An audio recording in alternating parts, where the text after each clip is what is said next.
Hey reader, this is Centaur here, and today we're going into tutorial number 7. Today looking at list optimization, and basically how you can get more out of your army. So we're playing a game that if you're not playing like narrative play where your army is preset for you and you don't really have a lot of control over it, you're playing an open play where anybody can technically face anything and you can run pretty much whatever you want. Maybe there are some restrictions on era, right? So, early war, mid war, late war, something like that. But in general, if you have some freedom and flexibility on how you build your force, the question that naturally arises is, how do I get the most out of it? Not necessarily because I'm just trying to go for the cheese or I only care about winning or anything like that, but rather because sometimes you just, one, want to feel good about how you're doing it, or you want to make it slightly easier on your mental state as you're playing and your mental energy, so that way you know when you simply look at a unit what it's supposed to be doing, so that way you can be a little more efficient and faster at the table. And sometimes it might just be that, hey, you're not all about winning, but it sure is nice when you meet up with your friends if you're not losing every single time. you know and so because of that, this video is for you. We're not going to give in-depth nation specifics, but we're going to go through the different types of units and talk through some of the things to consider about them from a points perspective, which means we're going to be taking a look at what upgrades you should be giving people, as well as what veterancy you should probably be choosing. Now, obvious disclaimer here, we are within the first year of third edition. Somebody might discover something that just radically changes the whole paradigm within the next year or two. And so we might have to review this one and revisit it for how the meta has changed and how things are updating. It also could be you listen to this and you say, that's nice. I don't think I want to agree with that. I'm going to find a way to break it. And that's totally fine. By all means, please feel free to do so. What I'm primarily basing this on is both a combination of things that seemed to work in second edition, things that seem to be working for people as we started getting into tournament results and competition results from third edition tournaments to see what works and what doesn't work. Okay. So to start off with, we're going to begin where we should probably begin everything, right? Which is with officers, right? So your officers come in one of two forms primarily. Okay, the other ones that you tend to see in your HQ section, you typically don't get a lot of variety in terms of what you can choose to pick for them. But we are going to talk at least briefly about some of those. So first of all, the platoon versus the company commander. Okay, for platoon commanders, your inexperienced one is going to run you 20 to 21 points minimum, okay, depending on whether or not you're getting the armies of book benefit of taking a pistol for a -1 point. That's how you can get below the stated minimum of 21 or 30 or 39.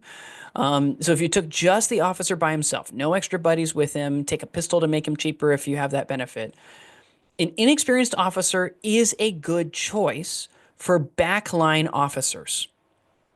Okay. They are good if you intend to use them to keep your artillery going, your mortars going, your machine guns going, people sitting on objectives.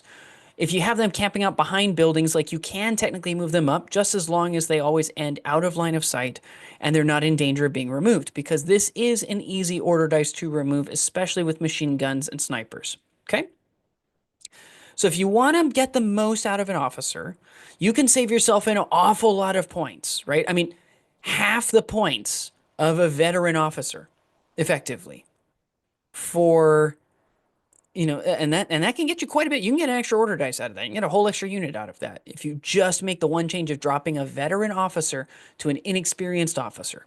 It's not nothing, but in order to get the most effectiveness out of it, you have to keep them safe. This means putting them in armored transports. So that way they can still give orders to people. Ideally open-topped armored transports, but they're not going to be picked off by machine guns or snipers, right?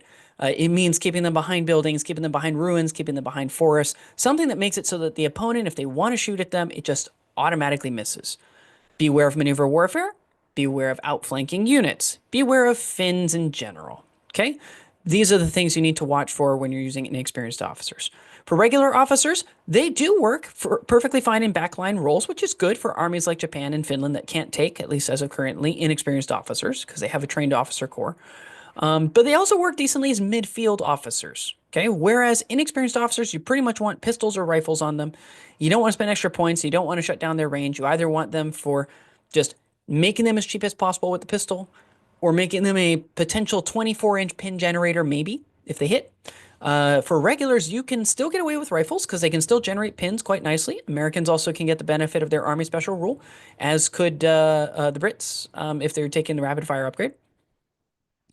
This also is where you might consider taking submachine guns. If you want to use your officer section as kind of like a small assault squad or a hit squad to be able to go out and clear out some people in close range, you can do that. Just remember, as regulars, 4 plus to wound is still pretty squishy. If you're not getting the benefit of cover, you're going to be in a lot of trouble. You're going to lose people very quickly, and that could be an easy order dice for your opponent to remove. So even as midfield officers, consider keeping them in a transport, consider keeping them behind stuff until you absolutely need them to do their job. Okay. And then for veterans, I'm going to be honest. First of all, these are very expensive.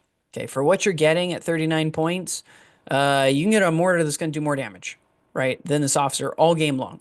Uh, but the benefit of these over and against just, socking the points into a heavy weapons team or something like that, which we'll talk about shortly, the benefit is that you can afford to be very aggressive, right? So if you put a two-man officer section at veteran alongside, say, an assault squad of 6 men in an 8-man transport, and you can run that transport, call it an M3 White Scout car because we've got Americans in the background, um, it will reliably get men up there, and they'll do their job. And then, boom, these guys can start coming out and they can start laying waste and, pulling shots into people. Rifles are great, but submachine guns can do even more in close quarters. And of course, if you do end up having to actually assault somebody, or if you get assaulted yourself, then you have the tough fighter special rule, which is always nice. So this is where you might consider starting to look at submachine guns on something because if you're going to run a veteran, they should not be hanging out in the back. They should be right up there in the midst of everything. I tend to find that's a dangerous place for officers, so I don't tend to do that. But the point is that you can, if that's what you really want to do. For company commanders, I'm going to be honest, at 41 to 42 points minimum, I think inexperienced is probably best. A company commander basically costs double what you would pay for a normal platoon commander. And admittedly, hey, he's got double the range on his morale bonus and his snap 2. He's got double the number of snap 2s he can have. He's got double the morale. So like I get it. It's not a bad bonus.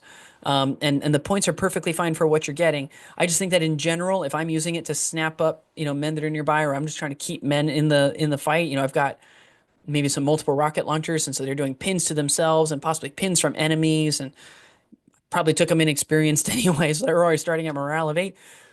Just tucking away a company commander next to them is not a bad idea. Those guns will keep firing for most of the game. The only issue that you have here is that you're really wasting quite a few points, a substantial number of points, about 20 to 40 points each time you level it up, just to get the same benefit you would get from a well-concealed, well-hidden company commander at inexperienced. Right? It doesn't reduce his range. It doesn't reduce his morale bonus. It doesn't reduce his snap 2. It's all the same. So in general, company commanders, inexperienced. I think that's the best way to run them. You're going to save yourself a lot of points, and it makes them highly effective for what you're paying them to do. Now, of course, if you have the Army books, the benefit also that you get from this is that you can make your platoon and company commander sections the same size or pretty close to as an infantry section. You can get them up to like, 5 to 8 men or somewhere around there. Not saying you necessarily should, but it does mean that the survivability of these guys goes up dramatically. It also means the cost in general is going to end up going up, right? Because you're going to be paying for more stuff. But, if you were running roughly 100 points worth of regular, call it like a 7-man regular section that maybe also has a couple of submachine guns in it or something like that, like you could do a lot worse. You could do a lot worse than that. It will work serviceably and it will do its job. Put those in a heavy field car or some sort of armored vehicle, and you're cooking with grease. So in terms of officers, that's the first thing that I would look at. When you're looking at infantry sections, I think they roughly fall into 3 categories of what you're trying to bring the infantry to do. So you're either using them as supporting fire units. This tends to be actually one of the first sets that you tend to build because you start gluing together some dudes with rifles. And then you see a light machine gun and you're like, you know what? Even in second edition, when light machine guns were not that great, I still built a bunch of them because I thought they looked awesome, right? And they're kind of cool. And so, but now in third edition, with light machine guns being in general, they got a points reduction, which was helpful. And in general, they're just better because they're hitting more often, which is nice. I think in general, light machine guns are a staple of what you would want in a supporting fire unit. Light machine guns, Browning automatic rifles, if you're a nation that takes BARs instead of LMGs. Rifles, light mortars, stuff like that you can throw in there. You probably want these at regular. And the reason why is because you need them, one, to activate when you need them to. Okay. In case I need to take an order test, starting at 8 and then pins working off of that, not necessarily the best way to go. Second, they are survivable enough on the back line, especially if they're sitting in cover. Okay. They will do fine. You won't take that many hits, assuming law of averages, from people shooting at you. If you're moving to close range, though, where you're looking at adding in things like submachine guns, assault rifles, flamethrowers, things that really benefit from being close by getting a lot of shots with a shorter range, and thus not spending as many points as you would say on like a Browning automatic rifle, or anything where maybe you've invested in tough fighters on a unit, so it really does benefit if they actually get to see close combat, right? Otherwise, you just kind of overpaid for nothing. All of this is good, but you really are going to benefit from veterans, okay? Because veterans are going to have a lot more of that stick-to-itiveness. A unit that has to get up close is just more likely to take pins, so higher morale to start with is probably better. You can also do it with a large volume of regulars, right? I mean, in an Imperial Japanese section with 18 men regular will do the job, okay? Like, you can get to close range and you can probably start removing people at close range if you have a squad that big. And if you have a transport that can carry all those guys, 18 is a tricky number to do that with unless you're talking about a boat. But, if you have something that can transport and carry people, then suddenly it becomes a very effective use. But in general, squad size, especially if you want to be able to take advantage of cover, you're probably looking at like closer to 6 to 8 veterans, 8 to 9 regulars, 10 or more inexperienced troops. If you want them to survive, I mean, I think in general, your close combat units, you'd be much better looking at veterans. Okay. And from experience, you definitely don't seem to take as many wounds when you do that. The third way to run infantry sections is you're really just trying to free up points, right? Your rifle section is not what you want to invest your points in. You're trying to run, big armor or big artillery, right? Or something like that. So you're like, okay, well, I need to be spending the points elsewhere, right? There's something else that's calling for me. I want to run a bunch of flamethrowers in an engineer platoon. I want to run, medium or heavy tanks. I want to run, big flak 88s, right? Or something like that.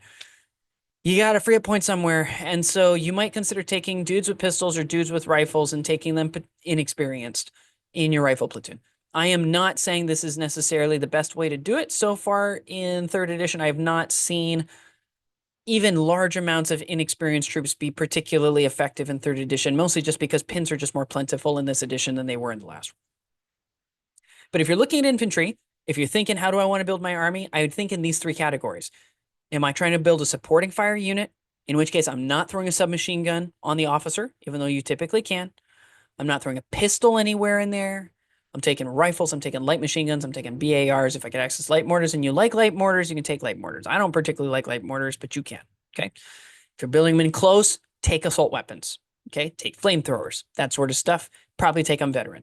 If you're just trying to free up points, just take them inexperienced. For infantry teams, they tend to fall into 4 categories, and this includes a technical HQ unit. Okay. The first is you have your backline supporting fire units. This would include things like your anti-tank rifles, your machine gun teams, units that need to fire direct and benefit from firing from longer ranges because their penetration isn't that great, but it's fine for what it's supposed to do, and you're not paying a lot of points for it. Okay. In general, I recommend taking these regular because you're not getting that -1 to hit. They're just more likely to do a lot more for you. However, you can save some points on, for example, machine gun teams, 15 points each, which is crazy. It really adds up. I mean, you take 2 of them inexperienced, you can buy a third basically with the points you saved, right? So it's the difference between 2 machine gun teams and 3 machine gun teams. It might be worth it to take the 3 inexperienced instead of the 2 regular. Okay. So if you're going to take large volumes of them, inexperienced is fine. But if you're just going to take 1 or 2 or 3 or something like that, you might be better off taking something in regular. Okay. Because again, these guys, they're working with standard hit penalties. So while a lot of the time they won't be moving and shooting on the same turn, if they get pins, if they get down to 1 man, and so now they've got the team rule penalty, the -1 to hit penalty for being down to 1 dude trying to load and fire the thing at the same time. I mean, your chances of getting closer to Super 6s start going up. So in general, I'd recommend taking regular just to make you a little more likely to actually do your job, which is to shoot down range, at least 2 pins, if not do wounds. You then have your close supporting fire. These are units with a 24-inch or lower range. So this would include things like bazookas, Panzerschrecks, Piats. To some extent, I would actually include snipers because they tend to forward deploy. So you are actually generally firing within 24 inches. You're not typically using your full max scoped range of 36. And then also, of course, flamethrowers, right? If you got a flamethrower team, you got to get them within 6 inches. You can technically take these regular. They will be removed very quickly if you do, especially if you're in the open. Okay. Veteran does give you a little more stick-to-itiveness. It also means that on round 2, after your opponent has had a chance to punch back at you after you started shooting at them really up close and personal, they do tend to stick around a little bit longer. Okay. But in general, I mean, if you plan to put them all in a transport and using, say, like a company commander, you snap a bunch of them so that way they're all, like, as soon as the transport moves up, they're all jumping out. Your opponent doesn't have a chance to react unless they want to go in ambush. Unless they're already on ambush and they're shooting at you. In general, like that's really the only way to make regular work, unless you know that you can disembark out of a transport or move up or something like that, where you know you are going to be in cover. And that cover is going to be good. And I'm not talking about buildings that can be easily shot by high explosive damage. I'm talking about, like behind like a stone wall or in a ruin or something like that, where you're pretty safe from enemy fire. There's no easy, cheesy way to get rid of you. You're in good shape to try to deal with enemies. I think that's probably the best way to try to handle it. Then maybe go regular, but in general, I think veteran is probably better for a lot of these choices. Now, that being said, Panzerschreck is expensive. Okay, I'm not generally a big fan of the Panzerschreck myself for that very reason. Okay, but if it's a difference between like 40 points for a regular Piat or 50-ish points for a veteran Piat, you might be better off with the veteran, right? They're more likely to do the job, especially if they got to get within 12 inches. So, things to consider. You've got your black line indirect fire units. So this would include things like mortars, where they only fire indirect, and they really do benefit from being a little bit further back. You don't really want them close to the enemy because they do have a minimum range. Also, more unique stuff like Blacker bombards and ampulette launchers and stuff like that for the Brits and the Soviets, respectively. These are all fine. You can take them inexperienced. They'll work just fine. The benefit of taking them regular is that if they're firing indirect, like a number of these can, if you take them regular, you can use spotters. If you take them inexperienced, they cannot. So keep in mind that if you have a really dense table, or if you don't know whether the table is going to be pretty sparse or pretty dense, with ample firing lanes or not, it might be advantageous to take them regular just to give yourself more options, right? And so I've been finding that even though I was a big fan of, inexperienced medium and heavy mortars in 2nd edition, I still use them sometimes in 3rd edition, but I've been moving more in the direction of regulars, just to be able to take advantage of the spotters. And then for forward observers, in general, you probably want to take them regular. They will be shot at pretty regularly, especially if they're one of the forward observers that gets 2 shots instead of 1, which is most of the observers people actually take.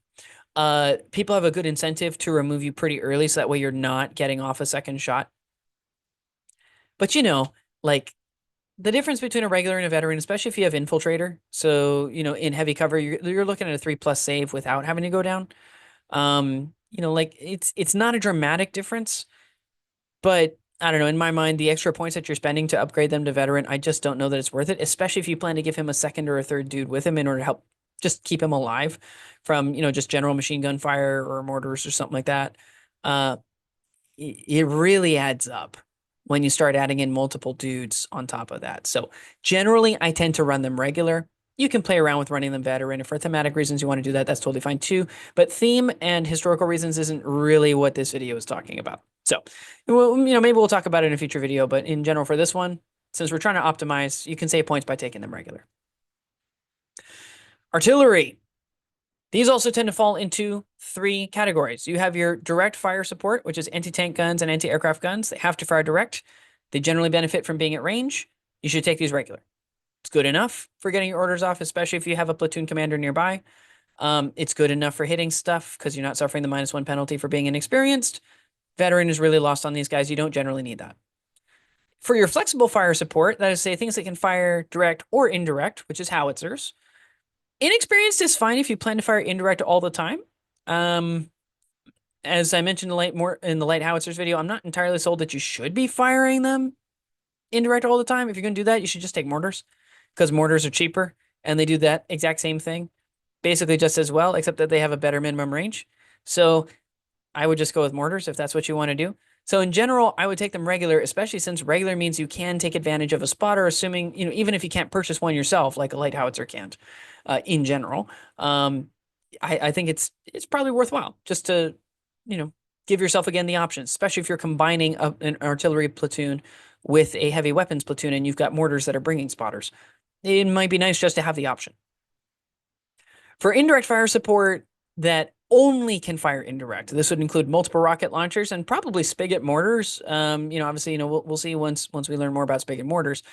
You can typically get away with taking these inexperienced. The one reason why you would consider taking them regular is so that you can take advantage of spotters, like we mentioned above.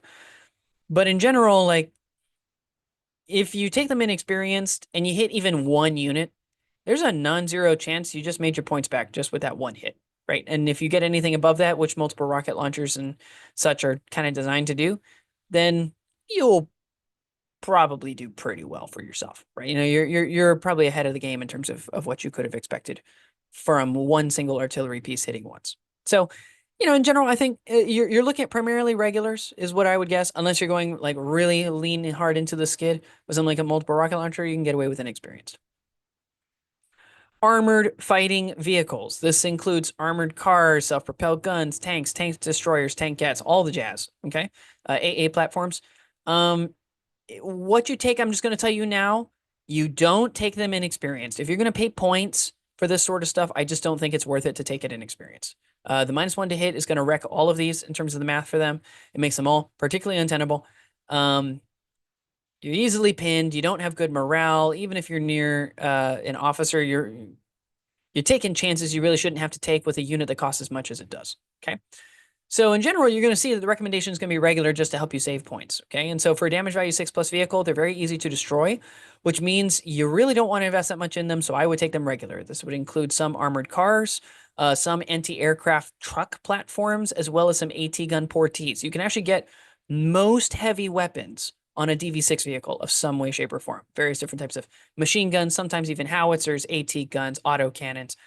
Pretty much, you can even get mortars sometimes on these sort of things. So, in general, if there's a heavy weapon out there, there's a non-zero chance you can put it on DV6 vehicle in some way, shape, or form for at least one army. Okay. Damage value 7, we start getting into, real proper armored cars. Okay. These aren't soft-skinned armored cars. You get some tankettes, obviously. You get some half-tracked armored anti-aircraft platforms. You also get some self-propelled guns that fall into this category. I will generally recommend taking these regular, especially since it means that the self-propelled guns, or SPGs, by the way, that's the shorthand I use, they can use spotters. So quite useful, gives you options. Technically, you can take SPGs inexperienced. At damage value 7, since they're just so easily banged up, I would personally just take them regular. I think you're going to want to make sure that because people are going to gravitate towards shooting at you, you're going to want that extra bit of morale. At damage value 8, you've got big armored cars, like the big, like AAC and the Staghound and stuff like that. The Puma, the SCKF 234 Puma. These things are durable. They're very, very solid. Which means they're also getting more expensive. They're costing as much as a light tank. You got self-propelled guns, light tanks, as well as some armored anti-aircraft platforms. Especially things like I think the Crusader tank, as I recall, is a DV8 for the Brits. Generally regular, because the SPGs can also use spotters, right? But regular is going to be good. It makes sure that you're shooting fine. You're paying enough points that you really should be shooting well with these units. You'll probably still activate, especially if you have a morale bubble nearby from one of your officers or your armored platoon commander. You should activate and you should be able to do well while still saving you points. At damage value 9, things change a little bit. We're in the realm of medium tanks, really big self-propelled guns, like the Stu H-42. You've also got some howitzers on basically tank platforms and such. You also have some really durable AA platforms, things like the Verbal Wind and stuff like that. Now those are open tops, so they're going to be pinned quite often, and so because of that, regular is really good. You might also consider, if they're not open topped and they're fully buttoned up, you might consider taking them veteran. If you think you're going to run into a lot of light autocannons, light autocannons are only a pen +2. If you run into a lot of anti-tank rifles, which are pen +2, a veteran damage value 9 vehicle, like a Sherman, for example, will shrug off all of those attacks without even taking pins. unless they can get a side shot, a rear shot, or a top shot, which are very difficult to do for backline fire support units, which we've already talked about. It means you're still going to take pins even as a veteran against something like a medium mortar because it's always going to hit you from the top, right? You'd have to be careful about, enemy armored vehicles coming in with light auto cannons because they might outflank or just simply be zippy and fast like an armored car and just zip around you and then hit you from the side. But in general, you might consider taking some of these guys veteran purely because you are expecting a lot of pen plus two to be common in the meta and you want to just shrug all of that and start wrecking things. I'm not entirely sure I would take that chance. I think it's generally easier to just work through the pins than it is to cough up quite a substantial number of points. You're talking losing an order dice, maybe even two, in order to get that upgrade for a single vehicle up to veteran at this level. So, I'd keep an eye on that. But in general, you could do it for that reason. And then when you get to damage value 10 and damage value 11, these are big, heavy tanks. Once again, sometimes you don't even have the option of inexperience because they didn't give crews who didn't know what they were doing hardware of this caliber and expense. So in general, I would recommend taking them regular just because they are so very expensive. They're, typically like 300 plus points to take, sometimes 400 or 500 points to take. So it's pretty up there. But at the same time, there's a new part of the meta that's being tested out in the UK, and I see where they're coming from. This is not a bad idea. You might consider taking them veteran if you think you're going to see a lot of pen plus four, pen plus three, pen plus two going around. Because again, if people have light auto cannons, heavy auto cannons, light anti-tank guns at long range, all of those won't pin it. So you can be shelling out fire against people and really wrecking people, and they may not have much they can do about it until you've already done some damage back to them, right? If you have a Churchill AVRE, which is a pretty cheap heavy tank at damage value 10, and it's firing the equivalent of a heavy howitzer at people from 36 inches away or whatever, and your opponent is sitting on a bunch of autocannons to try to shoot at that range, they're doing nothing to this guy, and he might be one shot removing each of them depending on what the activation order is and whether or not the autocannon has a chance to go down. So on the whole, if you're paying for an armored fighting vehicle, you probably want to take it regular. Okay, it just tends to work out better for what you're paying for. For transports and tows, I'm going to start with the easiest one. Tows should basically be taken inexperienced every time. Okay, there's just not a lot of reason. There's one exception which we'll carve later, but it's a very niche exception for very specific armies. Okay, but in general, inexperienced. Save yourself some points. If you're taking a tow, you really don't want to be towing a gun. It's actually a really bad way to use your points in the artillery section if you're actually towing a vehicle, well, towing an artillery piece behind you. So in general, you're just taking this for two purposes: a cheap order dice, that way you can actually activate something else, or two, and also extremely useful, potential mobile cover for other troops that need to get up, because it'll start as typically soft cover if it's a soft skin vehicle, damage value 6 or less. And if they blow it up, it becomes heavy cover because it's a wreck, which is awesome. Okay, so now you've got some solid cover for your guys as you're going up, and there are whole things. In fact, maybe I'll even do one on the battle board. I'll do a video talking about it on the battle board, on how to do the movement of toes to kind of optimize the potential cover for units, as well as how you ought to basically end every single move with a toe if you possibly can, especially with third edition pivoting rules, so that if you do become a wreck, you are still helping the team quite effectively after time is done. So toes, inexperienced. For transports generally, if you plan to deploy them on the board on turn 0 or move them on as part of a first wave, you can get away with inexperienced. Inexperienced is fine, especially if you have an officer in it or near it, because then you're getting extra morale on top of it for the amount of points you're paying, because you're paying like pennies at that point for each of these things. You can get a whole truck for less than 30 points in order to move stuff up, which is great, and you move a lot of material and a lot of people with that. Okay. If that's the case, inexperienced is just fine. If you're looking at regular troops or units, if you're looking at holding a unit in reserve and bringing them on turn 2 or later, or you're looking at outflanking them, regular is what you're probably going to want. And the reason why you want that is because you want to make sure they arrive when you want them to arrive. I have seen people who have tried to bring in something from reserve. I have been the guy who kept like a veteran submachine gun squad in like a inexperienced heavy field car or something like that. And turn three for outflanking came around and they failed the order test. So the vehicle went down, and then I had to put the unit down for the turn. Turn four came around and I failed the order test. Turn five came around, I failed the order test. Turn six came around. The battle was basically already over. They finally arrived, and there were like 7 units waiting for them. Like it's pretty bad if they don't arrive when you need them to. So regular is pretty good. And toward that end, you might consider adding just like a one-man officer section to a transport, right? If you have a three-man capacity transport, like a Jeep or a civilian car or a Kubelwagen or whatever, you can put a one-man officer squad and like a two-man flamethrower team or anti-tank team like a bazooka or whatever in the same transport.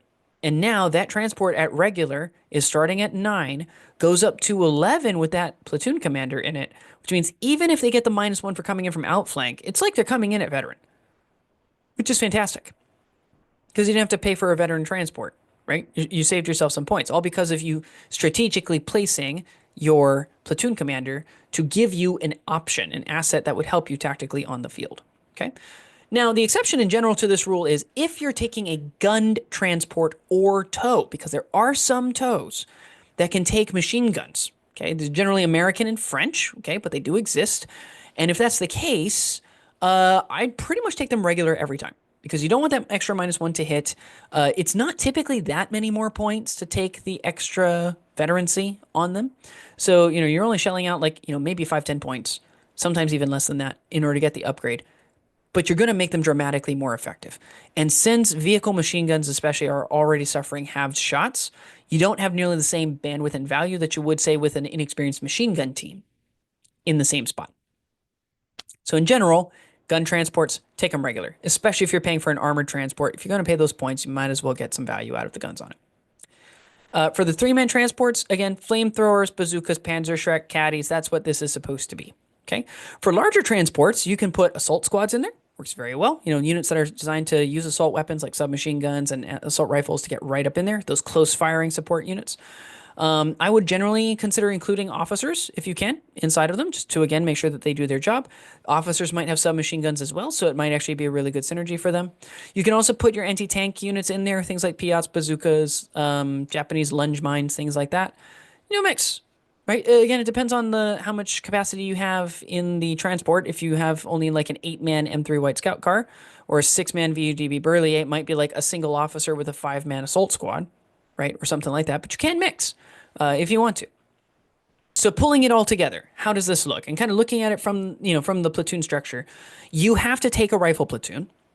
So in general, my recommendation on the rifle platoon is take 3 to 4 infantry sections because you're going to need that. And again, if you're taking the big squad style officers, that might count as one of your infantry sections. Okay. You should also plan on spending roughly a quarter, possibly more, of your allotted points on your rifle platoon. Doesn't matter what else you want to do. You probably want at least 25% in there. That's mostly designed because, one, you're going to want people who can hold objectives and take objectives, and that tends to be infantry as the only reliable one that you can count on. Okay, so you're probably going to want that from your rifle platoon. The second reason why you might consider that is because there is quite a bit of value there, right? I mean, you get infantry sections, which can cover a lot of bases. You have access to an anti-tank team. You might want to take a company commander. Like, there's a lot of useful stuff, not to mention transports for these guys that you might consider in a rifle platoon. Your heavy weapons platoon, this is cheap firepower. These are also generally the easiest units in the game to remove. But if you want cheap firepower, heavy weapons platoon, that's what you want. Okay. If that is appealing to you and if that's part of your strategy, consider taking these. You can take these as a mix of inexperienced and veteran, inexperienced and regular. You will find that you will spend 200 points maybe and end up with a very large number of order dice for that expense. Engineering platoon. If you want flamethrowers that need to get up fast, you will invest in an engineering platoon. An engineering platoon, however, can easily eat through like a third to half of your points if you're not careful. So just watch out, okay? If you're going to go this route, you got to lean all in, though, because otherwise, if you go halfway on flamethrowers in this game, you're going to find they don't do very much for you, okay? Artillery platoon. This is cheap firepower, not quite as cheap as the heavy weapons platoon, but it is still very cheap for what you're getting, right? If your heavy weapons platoon is primarily small arms and small heavy weapons. The artillery platoon is slightly more expensive for bigger, heavier weapons. Okay, is the best way of thinking about it. So if you know that you just need a little bit of extra firepower because you don't think your tanks are going to do it or you're afraid that you're going to run into something really big, consider taking an artillery platoon. And you'll probably end up spending about 10 to 25% of your points on it. Probably. Okay. Your armored platoon. It's really a question of figuring out what you want this to do, right? Because if you're taking an artillery platoon and you've got AT guns or howitzers or something like that, you may not need your armor to do anti-tank roles. If you're running a bunch of bazookas in a heavy weapons platoon, you might be able to get away with a smaller, lighter tank or armored car option for the Americans rather than having to take something like an M4 Sherman. Definitely don't need to take a veteran M4 Sherman at that point because the bazookas will do that job. What you might need is maybe an anti-infantry or anti-personnel unit, right? And so you're filling in on, machine gun heavy tanks or machine gun oriented tankettes or armored cars of a similar vein or something like that. Maybe you're taking auto cannons over anti-tank guns, right? What is the role? Do you need it to fill multiple roles, right? Do you need maybe a few that can tank dual tank destroyers, self-propelled guns, things like that? Do you maybe need other things that can deal with infantry? You might need a mix of both in your armored platoon because armored platoons can do both, okay? And then for the recce platoon, you're primarily asking the question, okay, do I need extra infantry above what I had before? Would I like to have more of the fun tools that I have? And would it be useful to add recce to transport so that I can get my men up, right? It's going to be a supporting and an augmenting force to your engineering and rifle platoons, effectively, okay? And that's it. This is the things you got to think about, okay? Think through, first of all, what you need each element to do, and then build the element accordingly, right? We're not throwing assault weapons into long-range supporting fire units. We might not need long-range supporting fire infantry sections if we're taking a lot of machine gun teams, right? If you've got two machine gun teams, maybe you don't need guys with light machine guns sitting in the back doing the same thing. You might need those guys moving up, in which case throwing in some submachine guns instead of light machine gun might be better for you, right? So, these are the things to consider. The combinations of which platoons you're going to use is going to affect how you can optimize parts of your list. There are ways, even with some of the best units in the game, to sub-optimize them. Okay, either because you took too many models in a given unit, you didn't take enough of those models in a given unit. You had too many things that were trying to do the same thing, and you had big gaps in your inventory elsewhere.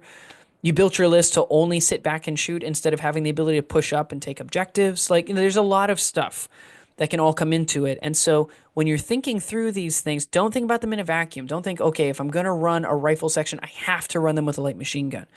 Ask the question, what else do I have? What else are my options?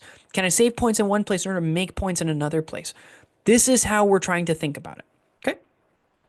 Are there other examples that you think would be useful, especially for newer players who are just coming into the game to know down below? Please do leave the comment down below because, again, I'm intentionally trying to design these tutorials so that newer players, as they're seeing it, will get the wealth of wisdom of people who have played a lot and are coming into 3rd edition with some level of veterancy because of their past experience with bolt action.